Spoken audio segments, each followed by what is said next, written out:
I knew something was wrong the second I saw Karren standing on my front lawn, clipboard in hand, fake pearl necklace clanking as she gestured wildly at my property.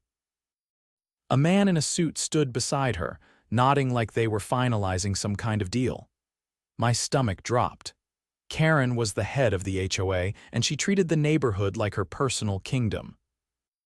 She made up rules as she went, fined people for the most ridiculous things, and had a special hatred for me ever since I called her out for trying to enforce a rule that wasn't even in the bylaws.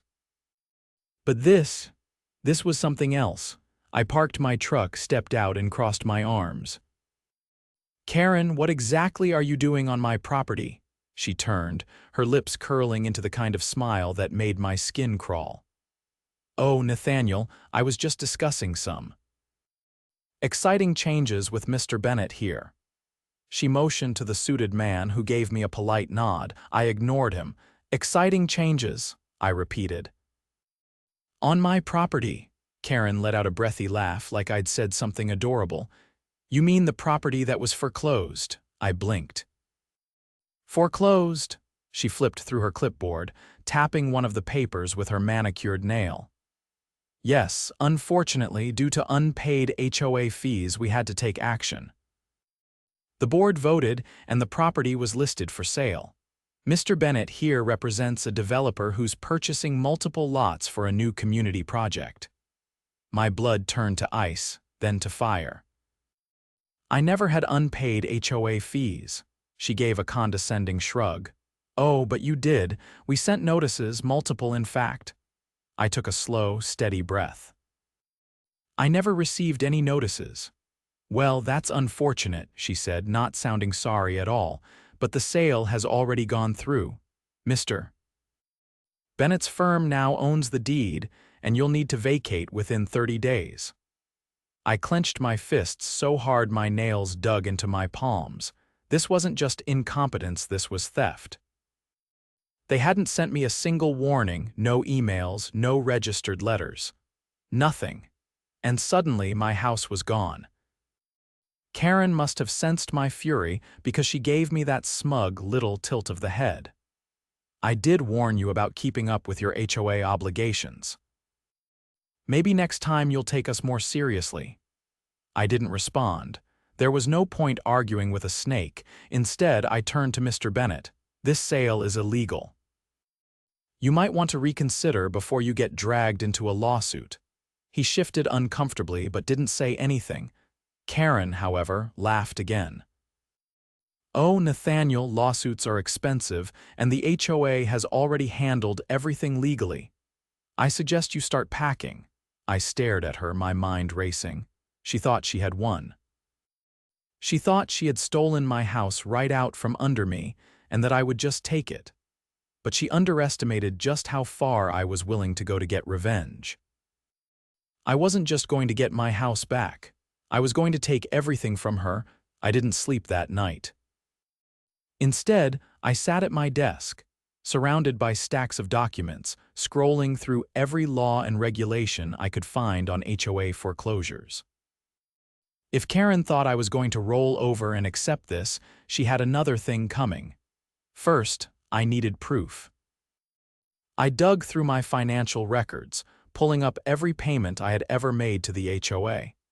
I had bank statements, email confirmations, and even receipts from the few times I had paid in person. There wasn't a single instance of a missed fee. They had manufactured this foreclosure out of thin air. By morning, I had a plan. The first step was figuring out exactly how deep this scam went. I headed to the county recorder's office, requesting the documents on my property's supposed foreclosure and sale. It didn't take long for the clerk to find what I was looking for. The foreclosure paperwork had Karren's signature all over it, along with a suspiciously generic-looking company name listed as the entity that had purchased it, before transferring ownership to the developer. It didn't take much digging to find out that the initial buyer was a shell company, one that just so happened to be registered in the name of Karren's cousin. That was all I needed. This wasn't just an HOA overstepping its bounds, this was fraud. Now, I just needed leverage. I spent the rest of the day reaching out to my neighbors, asking if they had ever experienced questionable fines or sudden, unexplained fees from the HOA. The response was overwhelming. Nearly everyone had a story. Some had received fines for violations that weren't real, others had noticed discrepancies in their HOA dues, and a few even suspected that Karren had been using HOA funds for personal expenses. One elderly couple told me they had been threatened with foreclosure last year over a supposed late payment until they paid an extra processing fee in cash. That was it. I had enough to bury her. But I wanted to do more than just expose her. I wanted to take everything she had built and turn it against her. That's when I found my way in. A deep dive into the HOA's bylaws revealed something interesting, something Karren had clearly overlooked. The HOA wasn't set up with a permanent leadership structure. Board members were elected by the homeowners, and if enough residents voted to remove them, they could be replaced. I started making calls. By the end of the week, I had rallied enough homeowners to call for an emergency vote. Karren had run the HOA like a dictatorship for years, but now, the people she had bullied were ready to take back control. The meeting was held in the community clubhouse, a place Karren had once used to lecture residents about proper neighborhood standards. But this time, she wasn't in charge. I stood before the crowd, documents in hand, and laid out everything. The fraudulent foreclosure, the fake company, the misused funds, the threats against homeowners. I even had a lawyer present to confirm that every piece of evidence was solid. Karren's face turned pale as the room erupted. She tried to defend herself, but no one was listening. People she had pushed around for years were now demanding answers, demanding justice. The vote was unanimous. Karren and her cronies were out, but I wasn't done yet. With the HOA leadership now in the hands of people who actually cared about the community, I made my next move. The HOA owned several properties, including a house, Karren's house. It had been purchased with HOA funds under the guise of being a community asset, but in reality, Karren had been living there rent-free. We put it up for sale. The profits went toward reimbursing the homeowners she had scammed and covering legal fees to reverse the fraudulent foreclosures she had orchestrated, including mine. Within a month, Karren was gone, and I was back in my home, exactly where I belonged. With Karren out and the homeowners finally in control, the neighborhood felt different. There was a sense of relief, but also an undercurrent of anger. People had put up with her nonsense for so long, and now that the truth was out, they wanted justice. The new HOA board wasted no time. They hired an independent auditor to go through the association's finances, and the results were worse than expected. Karren hadn't just misused funds, she had drained accounts, issued fake fines, and rerouted money through shadowy maintenance fees that never went toward anything. The worst part: she had been doing it for years. The board filed an official complaint with the state's housing authority, and I took it a step further. Using everything we had uncovered, I submitted a fraud report to the district attorney's office. It wasn't just about getting our money back, it was about making sure Karren didn't walk away from this unscathed. Meanwhile, the developer who had bought my home was scrambling. After the HOA reversed the fraudulent foreclosure, they were left with a legal mess. Their lawyers tried to fight it at first, but the evidence was overwhelming. The sale had been based on fraudulent claims, and the county courts ruled in my favor within weeks. That wasn't the only fallout. News of Karren's scheme spread beyond the neighborhood. Local media picked up the story, and soon there were reporters knocking on doors, asking residents about their experiences. People were eager to talk. The tales of intimidation, bogus fines, and financial manipulation painted a damning picture. Karren, who had always enjoyed lording her authority over others, suddenly found herself a pariah. She tried to fight back, hiring a lawyer to contest her eviction, but the HOA had undeniable proof that she had been living in the house illegally. She had no claim to it, no legal right to stay. The day she finally left, the neighborhood gathered to watch. She tried to keep up appearances, wearing oversized sunglasses and walking stiffly to her car as if she still had some dignity left. But the whispers, the quiet chuckles, and the pointed stares made it clear she had lost everything. But I wasn't satisfied yet. I wanted to make sure no HOA in this town could ever pull something like this again. So I took my fight to the city council. Armed with documentation, testimonies, and legal precedents, I pushed for new regulatory oversight on homeowner associations. I wasn't alone. Dozens of residents from other communities came forward with similar stories of corruption and abuse. The council couldn't ignore it. Within months, new regulations were passed, limiting HOA's power to foreclose without direct court approval and requiring independent financial audits every 2 years.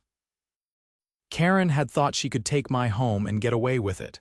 Instead, I took her position, her reputation, and her ability to ever pull this stunt again. And the best part: the neighborhood was finally ours. With Karren gone and the new HOA leadership in place, the neighborhood started to feel like a real community again. People who had avoided speaking up out of fear were now openly discussing changes. The board meetings, once a dull, one-sided affair where Karren dictated her latest whims, turned into actual discussions. Homeowners had a say, and for the first time in years, decisions were being made that actually benefited the residents. But I wasn't done. Karren might have been removed, but the mess she left behind was far from cleaned up. The financial audit uncovered more than just misused funds. It showed evidence of kickbacks from contractors, inflated maintenance costs, and even payments for services that had never been rendered. The HOA had been bled dry, and now we had to rebuild from scratch. The new board, led by a retired accountant named Linda, worked tirelessly to restructure the budget and cut unnecessary expenses. The fraudulent fines Karren had issued were reversed, and residents who had been strong-armed into paying bogus fees were reimbursed as much as possible. But there was still a shortfall, and that meant finding new ways to raise funds legally this time. That's when I proposed an idea. Instead of raising fees or imposing new costs on homeowners, we could generate revenue another way. The HOA owned several communal spaces, parks, a clubhouse, and even a small vacant lot that had been sitting unused for years. Instead of letting them drain money, we could lease them out for events, community markets, and even private gatherings. With the right management, those spaces could generate enough income to cover maintenance and repairs without burdening homeowners. The idea gained traction fast. Within weeks, we had vendors lined up for a weekend farmers market, local businesses renting the clubhouse for events, and even a few wedding bookings. The revenue started rolling in, and for the first time in years, the HOA wasn't operating at a deficit. Meanwhile, Karren's problems were only getting worse. With the mounting evidence of fraud, her assets were frozen pending investigation, and her attempts to fight back in court were crumbling. The district attorney's office had enough to move forward with a formal case, and it wasn't just about the HOA funds. Investigators uncovered a history of financial misdeeds stretching back years, including fraudulent property transfers and tax evasion. She had spent so long manipulating the system, thinking she was untouchable, but now the system was turning against her. One afternoon, I received a call from Linda. She had just left a meeting with the HOA's legal counsel and had an update. Karren had tried to file a counterclaim against the HOA, alleging wrongful eviction and defamation, but the judge had thrown it out almost immediately. The evidence against her was too overwhelming, and without access to her ill-gotten funds, She couldn't afford the kind of legal team she needed to fight back. A few days later, I saw her for the first time since her eviction. She was sitting outside a cafe in town, looking nothing like the self-assured tyrant who had once ruled the neighborhood. Her usual pristine outfits were replaced with something far less polished. Her hair was unkempt, and the stress of the situation had visibly worn her down. She didn't notice me at first, but when she did, her expression darkened. There was no smugness, no fake politeness, just pure resentment. For a moment, I thought she might say something, but she simply looked away, as if refusing to acknowledge the reality of her downfall. I didn't linger. There was nothing left to say. Over the next few months, the community continued to heal. The changes we implemented weren't just about fixing what Karren had broken, they were about creating something better. Rules were revised to be fair and reasonable, financial transparency became the standard, and homeowners actually felt like they had a voice. And as for me, I finally got to enjoy my home again. No more bogus fines, no more threats, no more corrupt HOA president trying to steal everything I had worked for. Just a neighborhood that, for the first time in years, felt like home. With Karren out and the HOA stabilized, I finally had the time to breathe. But just because the worst was behind us didn't mean everything was perfect. There were still plenty of things to fix. The first issue that needed tackling was the HOA's reputation. The neighborhood had been under Karren's thumb for so long that many homeowners still viewed the association with suspicion. People had spent years being conditioned to see the HOA as an oppressive force, something to be feared rather than something meant to help the community.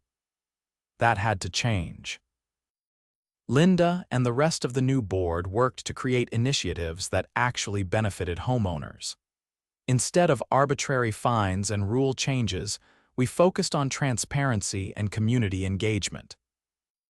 We held open forums where people could voice concerns, and every financial decision was documented and made publicly available. Instead of hiring overpriced contractors that conveniently had ties to the old regime, we sourced local businesses and independent professionals to handle maintenance and repairs. The difference was night and day. The work was done better, faster, and for a fraction of the cost. But the real shift happened when we addressed the damage Karren had done beyond finances. For years, she had pitted neighbors against each other, using anonymous reports to stir conflict and justify fines. People had stopped trusting one another, afraid that a simple disagreement might lead to retaliation from the HOA. Undoing that kind of damage wasn't easy, but we had a plan. We started organizing community events, barbecues, neighborhood cleanups, even small weekend markets where residents could sell homemade goods. These weren't just social gatherings, they were about rebuilding trust. People who had barely spoken to each other for years started connecting again. The neighborhood, once ruled by fear and resentment, slowly became a place where people actually wanted to live. But while things were improving, there was still unfinished business. Karren might have been gone, but her influence hadn't completely disappeared. There were still traces of her lingering in the form of a few former board members who had either supported her schemes or benefited from them. While they had been voted out of leadership, they still lived in the neighborhood, and some of them weren't happy about the changes. One of them, a man named Greg, had been particularly vocal about his displeasure. Greg had been Karren's right-hand man, approving her fraudulent fines and backing her every decision. Now that the power structure had shifted, he was struggling to adjust. At first, his resistance was subtle complaints about how the HOA was being too lenient, grumbling about how rules weren't being properly enforced. But when that didn't gain traction, he got bolder. One evening, Linda called me to say that someone had been going around the neighborhood posting flyers claiming that the new HOA leadership was illegitimate and that the elections had been fraudulent. It was laughable, considering that everything had been voted on fairly and documented, but the fact that Greg was trying to stir up dissent meant he wasn't done scheming. Instead of reacting immediately, I decided to let him dig his own grave. We kept an eye on him, documenting everything he did. When he tried to rally homeowners to demand another vote, he was met with silence. The community had seen the truth, and they weren't interested in going back to the way things were. But Greg wasn't the type to give up easily. One night, a group of us were going over HOA records when we found something interesting. Buried in the old financial reports was a series of payments made to a company that supposedly handled landscaping for the neighborhood. The problem: no one had ever seen any work being done, and the company didn't actually exist. And guess whose name was attached to the payments?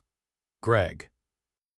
He had been skimming money just like Karren, only he had been smart enough to keep it hidden in the background while she took most of the heat. But now, with Karren gone, his involvement was coming to light. We gathered the evidence and confronted him at the next board meeting.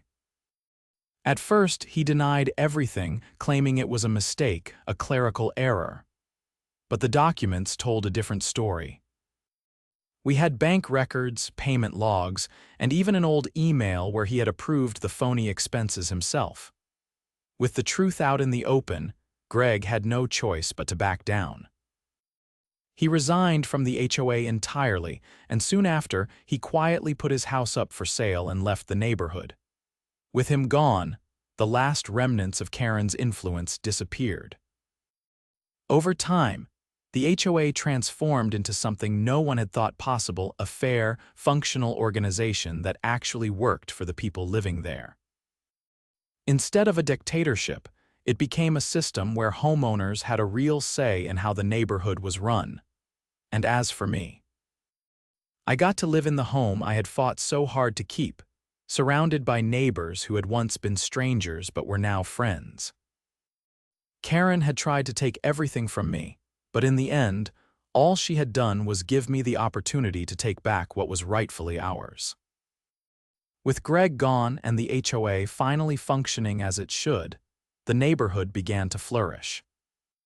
Where Karren's reign had been defined by fear and manipulation, the new leadership fostered transparency and trust. Homeowners were no longer afraid to voice their opinions, and for the first time in years, people actually wanted to participate in community events.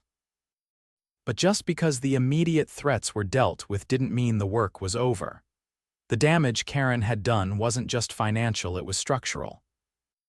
Roads had gone without proper maintenance, common areas were neglected, and several homeowners were still recovering from the fraudulent fines and foreclosures she had orchestrated.